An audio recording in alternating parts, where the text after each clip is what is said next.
শেখ হাসিনা বিকেলে গণভবনে 7 জেলার তৃণমূল নেতাদের সাথে মত বিনিময় করবেন।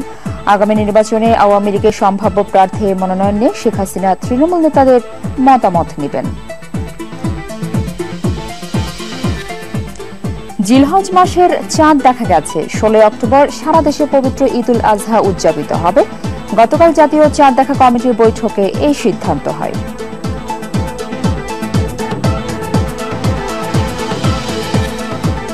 সংশোধিত ভোটার তালিকা আইন জাতীয় সংসদে পাশ হয়েছে। এর ফলে ভোটাধিকার হারালো যুদ্ধাপরাধীরা।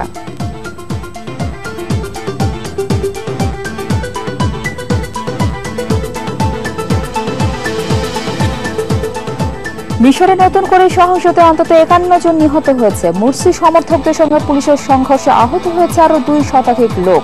গ্রেফতার করা হয়েছে মুসলিম ব্রাদারহুডের 4 শতাধিক নেতাকর্মীকে।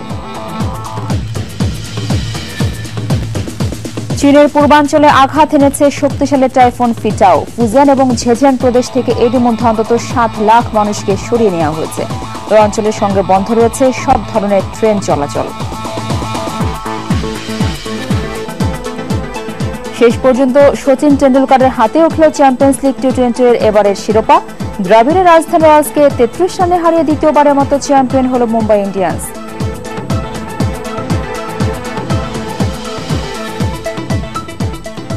ইংলিশ প্রিমিয়ার লিগে নরউইচের বিপক্ষে চেলসি 3-1 গোলে জিতলেও ওয়েস্ট ব্রমের সঙ্গে 1-1 গোলে ড্র করেছে আর্সেনাল। ইতালিয়ান সিরিয়াতে এসি মিলানকে 3-2 গোলে হারিয়েছে জুভেন্টাস।